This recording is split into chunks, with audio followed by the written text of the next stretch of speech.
Most people get overwhelmed by the N8N HTTP request node, and they think they need to configure everything manually. But here's the truth. 90% of API requests only need 2 fields, and there's a hidden shortcut that does all the heavy lifting for you. In this video, I'll show you how to use the N8N HTTP request node to connect with literally any API on the internet. The same approach we use to build 5-figure automation systems at 6gen AI and teach over 200 members inside the Builders Lab community. By the end, you understand JSON and know exactly how to read an API documentation with confidence and make your first successful API request. If this helps, hit a like and let's get into it. You need to understand one key concept, because computers don't communicate using English. They use a universal language that is called JSON, and it's a way that they can read, understand and respond to data online or on the internet. And JSON is just a flashy name for saying this sentence or this information will just be put into a structured format. And here's a quick example of how a JSON looks. This is basically an information of a person, his skills, his address and his age, and also identifies if that person is a student. You see, we basically put this information into a structured format. We can see the name here and the age, if the person is a student, the skills, and finally the address. So that is basically how a JSON looks like. And in order for you to use this HTTP request, you need to understand this key concept. So let me quickly explain that to you. So in a JSON, there are 2 aspects to it. There's the key side and there's the value side. Think of the key side as the variable, and then the value side is basically the value of that variable. You can see variable name has a value of John Doe, and there are different ways that you can write a value, but for writing a key, it's always has to have this double quotes around it, around the name basically. For value, it depends on the type of value, because a value can be a string, it can be a number, or should I say an integer, it can be a boolean which is true or false, or it can be an array, which you can see here, which is an array of skills, which is a string array of skills that you can see here. And the strings also have the double quotes. Then on top of that, we have objects. This you can see here is basically an object. The JSON itself is an object because it starts like this. This is basically how you can tell if what you're looking at is an object, and this is how you can tell if what you're looking at is an array. And sometimes we come across an array of objects where basically you might have more than one person. So just think of it like this. So if you were to copy this and let me add this here,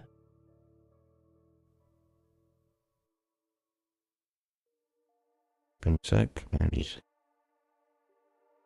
so you can see here there are 3 different people here.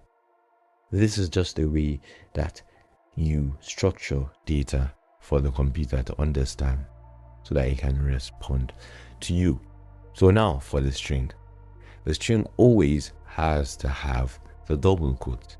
When you're writing an integer, you don't need to add that. You just write in the number. And when you're writing a boolean, which is a true or false statement, it has to be in lower caps and no double quotes around it.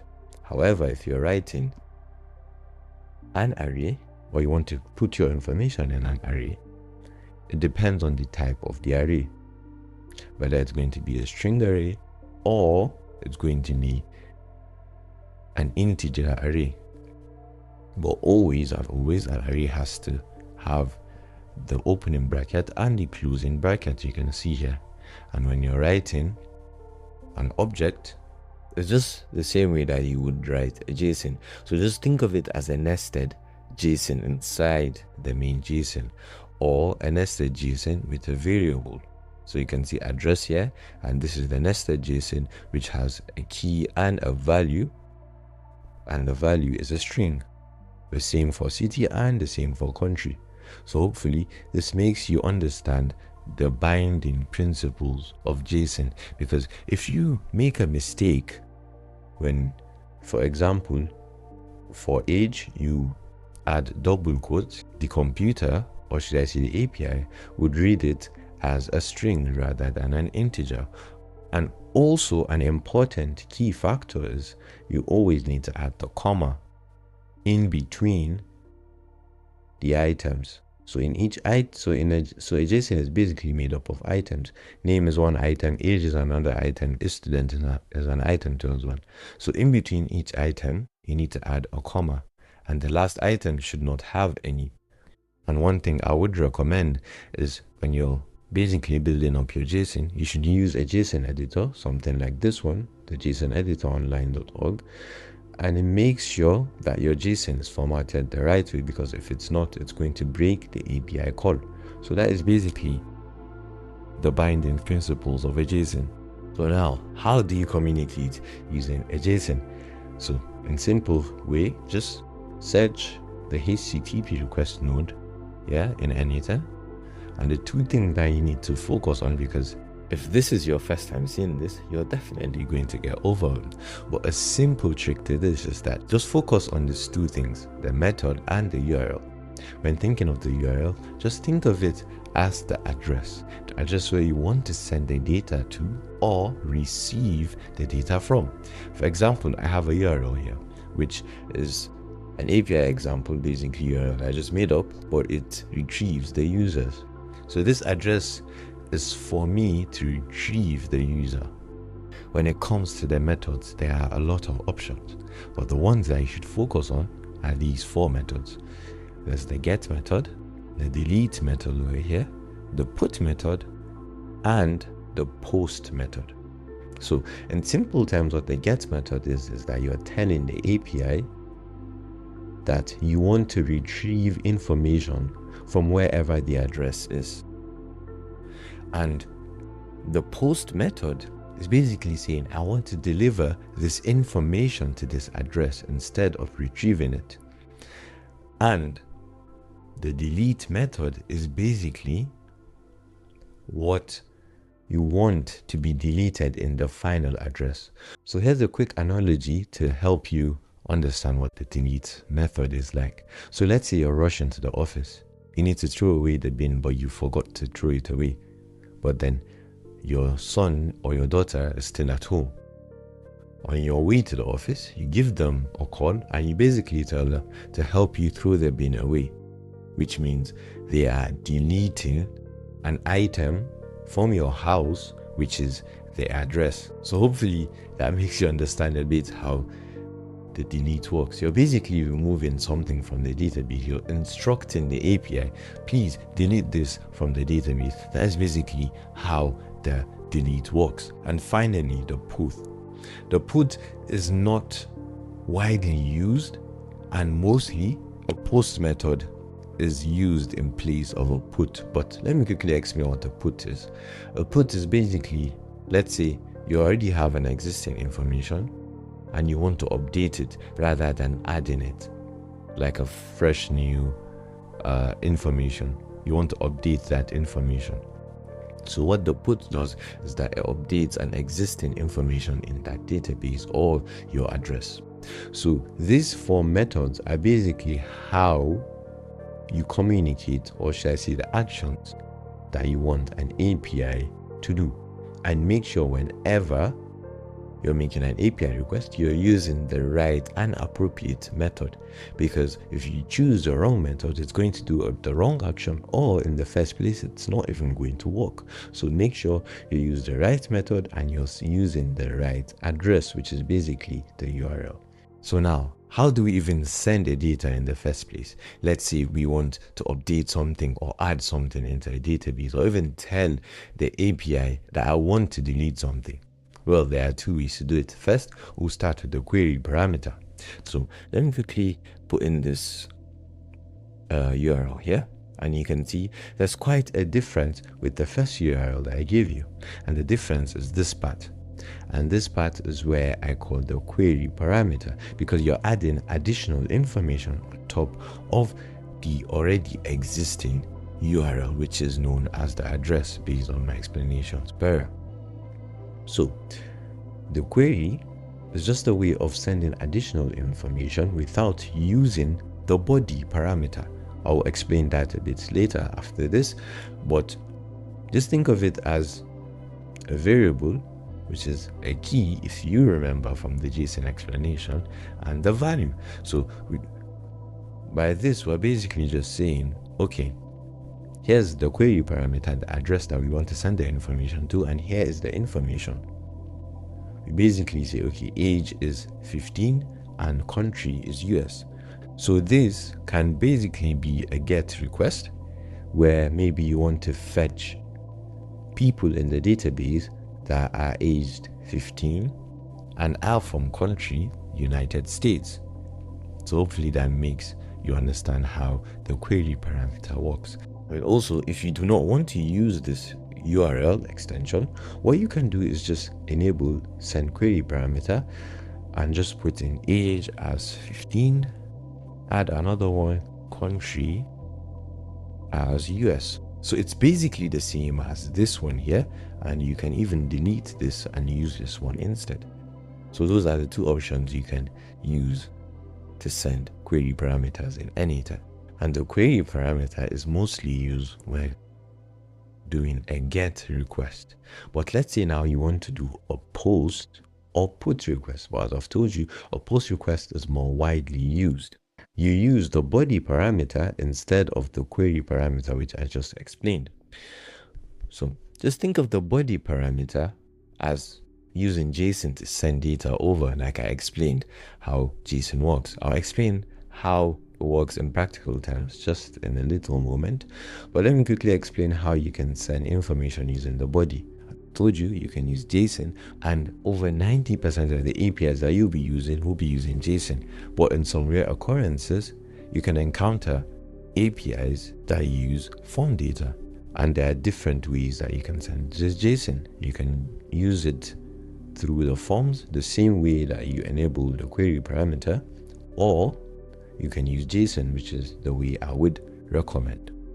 And let me quickly show you. So let's copy this JSON.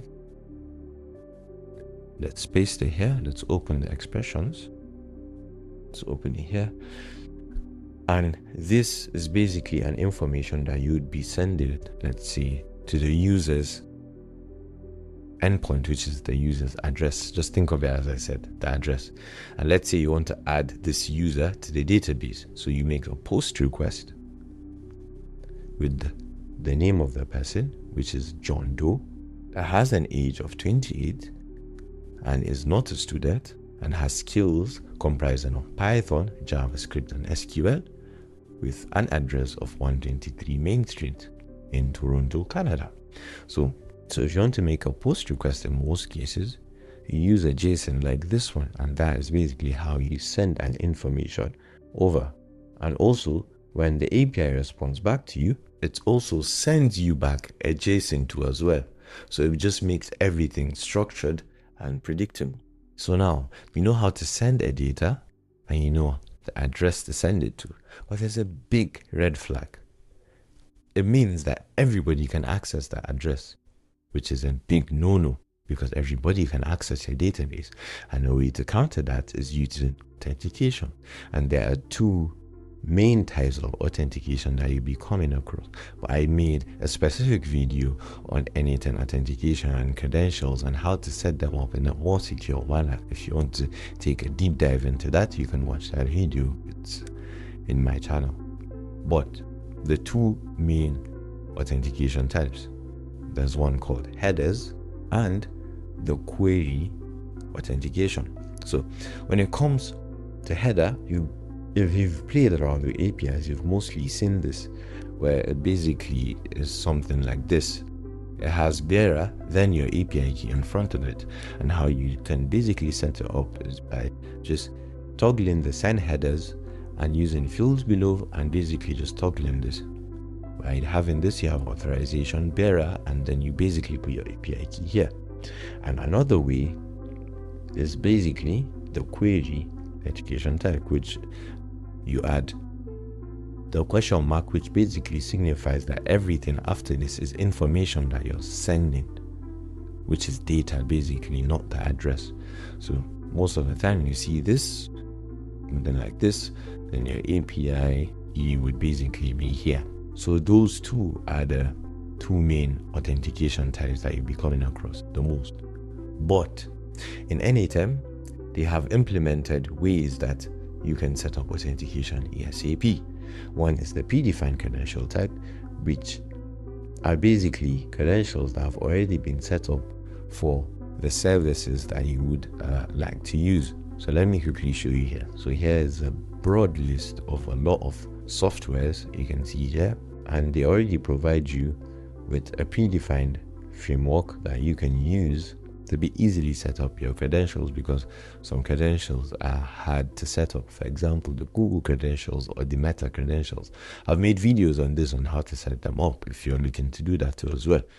But it just basically makes it more easier and simplified for you.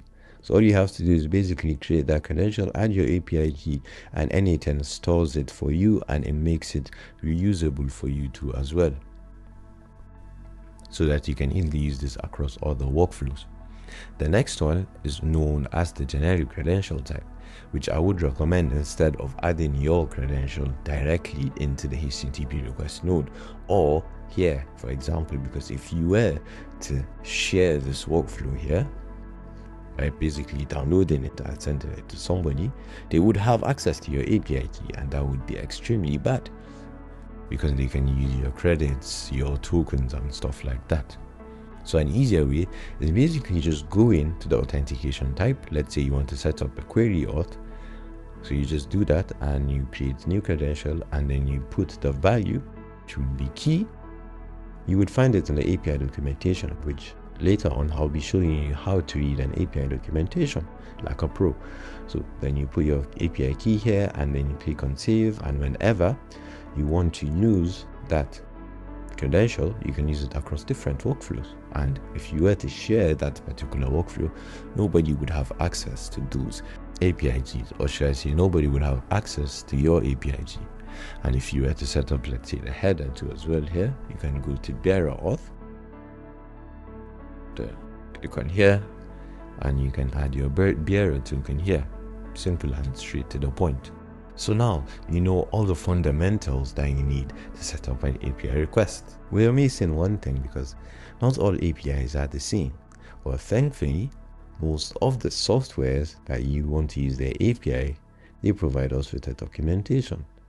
But reading a documentation is strictly, extremely for beginners, because sometimes even for reading a documentation still gives me some headache. But that is for some documentation that are so unstructured.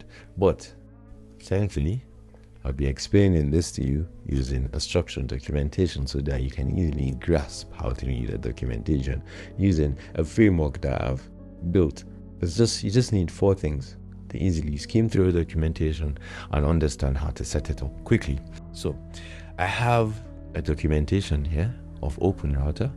And for context, OpenRouter is basically a software where you can programmatically use models from different AI labs. So you do not need the OpenAI API to access the GPT models. You can just use the OpenRouter API to access that, and also give you access to not just the OpenAI models, but you can see here the Claude Sonnet model, the Gemini 3 model.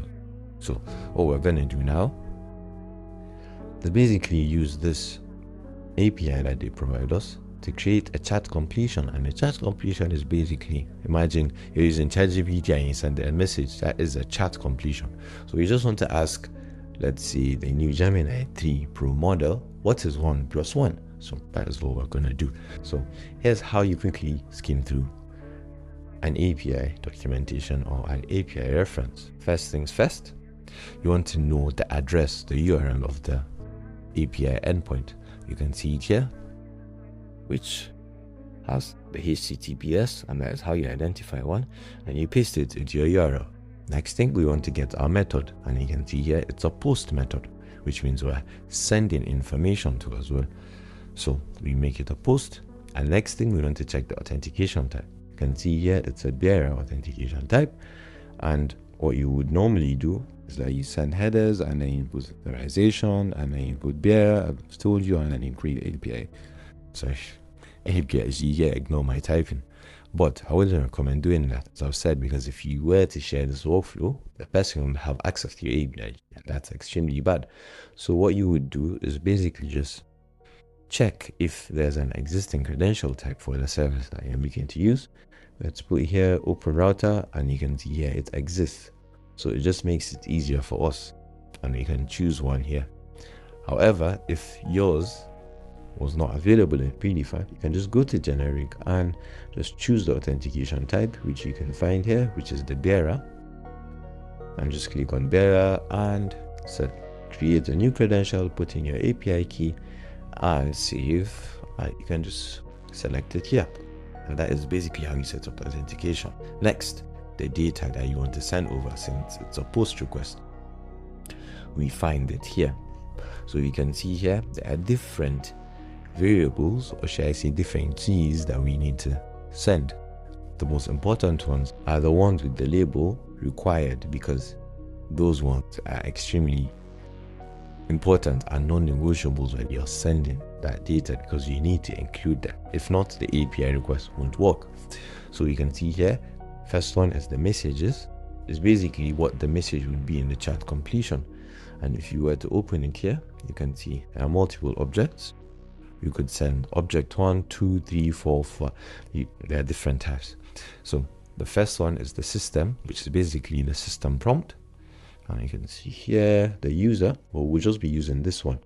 So what we would do is basically just copy this here, A till Z, go back to N8N. Let's use the using JSON here and just paste it. You found that problem because you still haven't set up the API. And you can see for the role key, we want to put user, but and for the content, which is basically the message that you want to send, you can send either of the two. You can send a string or a list of objects, and objects could include a text, image URL, audio input audio, input video, and video URL. So we can provide it with different things, but this we just keep it simple and just provide it with a string, which is content of what is, well, just basically asking the AI what is 1 plus 1, a simple message. And next thing that we want to do, actually, let's try and make an API request, because you can see required here. This is the only one that is required, or sometimes there are some that you still need to include some, even though they are not labeled as required. But let's make the request and see what happens. So let's execute, and you can see here we get a response on the API saying that no models were provided. So I've told you, some don't have the required label, but you still need to provide them. And you can see here, this is the models key. Now this is going to take us back into the JSON editor like I told you. And how you can do this is just, as I've told you, if there's another key that you want to add, in this case you want to add a comma, then put the name of the key, which is model in this case. Always add double quotes, then put this. And if we look at the API documentation, it says that it has to be a string. So we put in double quotes, and yeah. So now you need to find the name of the model. You can typically find this by most of the cases in the API documentation, but if it's not provided, you can find it in the software. So now we just copy the name of Gemini 3 here. I believe this should be sufficient enough. And let's go back to the editor, paste it, and let's clean up, what should I say, restructure the JSON, and just copy this, go back to N8N, paste it, and now let's make a request and see. As you can see, it's making the request now, and we just got a response. So let's go over to the JSON view. Let's copy this and let's go over to a JSON editor, and we can see here, you can see the ID of a request, the model that we used, the object is just chat.completion, and let's see the text. This is the reasoning details because I believe it reasoned, but I just want to see the answer. Or is it just gonna provide us with just the reasoning details? Okay, so you can see here it just said, okay, evaluating the input. I've just finished analyzing, which is straightforward arithmetic. The core concept is simply, which is basically the thought process. What I'm looking for is explicitly the output, not the reasoning. Okay, so it seems like there's no output, so it's just the reasoning. So you can see here, we basically got our answer, which says it's equals to 2, which means our API request was done successfully. So now, this shortcut that I've been telling you about, and that shortcut is this CEO. So what you want to do is, once you come across an API documentation that you want to use, change the preview to CEO, copy this, go back to your N8N, and N8N has a thing called import CE URL, and just paste it and click on import, and look, it has just pre-filled everything for us. All we need to add is the model, which is the model key, which I just showed you how to do that. But as you can see, this makes everything easier for us, and you did it in under 1 second. So now that is basically how you read the documentation. I know you might say, how do I find the documentation in the first place? So a quick and easy way to do it is just basically type the name of the software. So you can see here, just name open router and just search API reference, and most of the time you're going to come across this, or just put API documentation. Yeah, I'm going to come across this, or let's say just put API docs. And will come across this, or you can even use ChatGPT and ask it to find you API documentation for the software that you want to use. So that is basically how you find an API documentation, and also how to read it in a simple way. When it comes to API, as I said, it's extremely tricky, and here are some beginner mistakes that we all encounter that we always want to avoid. So the first thing is mixing up the post methods. I told you that post and put are alike, and most of the times a post is used. But when an API documentation says that it's a post method, it's strictly a post method. So you should not use a get method or a put method. It has to be that post method. So make sure you look through the API documentation and you basically choose the right method. Next up, everybody comes across this when they're, let's say, creating a JSON to send over in the API request. So let's come over here. Let's put this here, and we can see, if you can remember from the API documentation, it said role has to be a string. And a mistake that most people encounter is, let's say you do this and then you don't add double quotes and then you just type it in. Well, I can assure you that your API request will not be successful. It's gonna fail. And you can see even here it said that the JSON is improper, like it's not a valid JSON, and it's not even going to work in the first place. So always make sure that you're using a JSON editor like this one to make sure that your JSON is well formatted and you're using the right value types. And you can always find the value types beside the key. You can see model is string, and make sure it's a string. If it's an integer, make sure you do not add double quotes like this. Do not add double quotes, because the API will reject your request, or it would read it in the wrong way and give you not your expected response. So when you're writing an integer, always write it like this. So the next one we all know is the authentication, and I've preached this in this video. Always use this too, whether it's a predefined credential type or a generic credential type. So if you can't find your API service here from these options, always use the generic credential type and use your authentication type, which you can find in the documentation, which is a bearer here, and set it on.